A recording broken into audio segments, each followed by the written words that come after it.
Regardez ces images, là. Vous voyez bien, n'ajustez pas votre appareil, comme on dit quelquefois à la blague. Des rivières oranges teintées de rouille sont des images qui nous proviennent de l'Alaska. Mais on a observé le phénomène au printemps un peu partout à travers le cercle arctique. Un changement surprenant qui a attiré l'attention, justement, de notre journaliste scientifique Renaud Manouguera. Bonjour. Bonjour, Marc-André. Alors, c'est un phénomène qui a causé ce phénomène-là. Qu'est-ce qui cause ce phénomène-là? Bien, c'est quelque chose on est ici pour parler d'environnement et malheureusement, comme beaucoup de choses en environnement, c'est causé par la crise climatique. C'est ce qui a été montré par une étude qui est parue la semaine dernière, donc une étude qui a été faite par des chercheurs de l'Université de la Californie et du Service des parcs américains. Et ce qu'on voit sur ces images, bien, c'est des cours d'eau qui ont été teintés qui ont été contaminés par des métaux. Donc ça se passe dans la région de Brook Ridge. On est au nord de l'Alaska en ce moment. Et ce qu'on retrouve dans ces différents cours d'eau, bien, c'est des métaux comme du nickel, du cuivre, du zinc, du cadmium et surtout du fer qui, bien, le fer, quand on l'expose à l'eau et à l'oxygène, on le sait, ça rouille, effectivement. Ouais, okay. Et c'est ça qui va donner à ces cours d'eau, dans cette région-là de l'Alaska, cette espèce de couleur qui va du brun-orange au orange creamsicle, dépendamment de où est-ce qu'on se retrouve.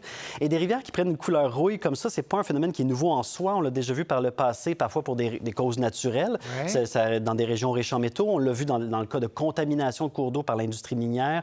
On l'a même vu lors de contamination de cours d'eau par certaines bactéries. Mais dans ce cas-ci, c'est vraiment la crise climatique parce qu'on le sait, les températures augmentent, ça fait fondre le pergélisol, qui est le sol gelé à l'année longue, normalement dans le cercle arctique. Et ce qui se passe ici, c'est que ça va libérer ou donner accès à certains minéraux qui étaient emprisonnés dans la glace, riches en métaux. Et là, l'eau de ruissellement va passer là-dedans, dissoudre tout ça, et ça va mener à cette contamination. Bon.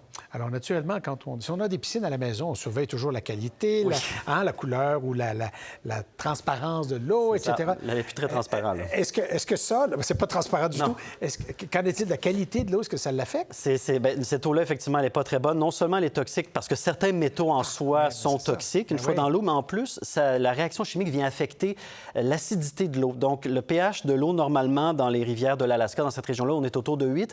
Là, la réaction chimique a fait qu'elle est tombée à 2. Ça met ces cours d'eau-là, ça la met dans la même catégorie que le vinaigre et le jus de citron. Donc, c'est pas très bon. Donc, les chercheurs n'ont pas encore évalué l'effet direct de cette qualité de l'eau sur l'écosystème et l'environnement, mais ils ont déjà remarqué avant même, sans même avoir à les mesurer, une baisse substantielle du nombre de petits crustacés, de petits invertébrés, de microalgues dans l'eau. Ils ont remarqué que les plantes le long de ces cours d'eau-là avaient tendance à noircir et le Service des parcs a noté qu'il y a 2 espèces de poissons en aval des cours d'eau contaminés qui avaient disparu. Et si on se fie à d'autres endroits dans le monde où le phénomène est arrivé par le passé, bien, ça pourrait avoir des conséquences aussi sur la qualité de l'eau potable pour les communautés rurales et les Premières Nations qui vivent dans ces régions-là. Est-ce que le problème est répandu?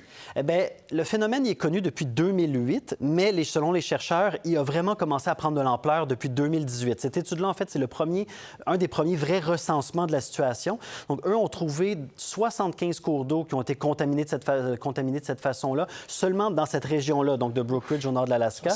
75, c'est quand même beaucoup. Et il pourrait y en avoir plusieurs autres. En fait, n'importe où, la condition du sol cachée par ce pergélisol pourrait le permettre. Donc, ça inclut tous les pays du cercle arctique. On pourrait en avoir au Canada, au Groenland, dans les pays scandinaves et en Russie. Et donc, on espère, en fait, que ces cours d'eau-là, tout ça, que le problème pourrait se résorber, en fait, parce qu'à chaque hiver, quand ça regèle, on remarque que la rouille a tendance à s'en aller. Donc, on sait que l'écosystème, pour l'instant, est capable de rebondir par rapport à ça, mais il faut lui donner une chance. Et malheureusement, c'est pas quelque chose qu'on voit souvent avec la hausse des températures qui est en train d'arriver. Par contre, mieux comprendre le phénomène, comme on le fait en ce moment, ça va nous permettre d'anticiper les endroits où ça pourrait arriver, où c'est pas encore arrivé. Et là, on pourrait essayer d'agir en amont, côté préservation de l'environnement, préservation des écosystèmes et santé publique.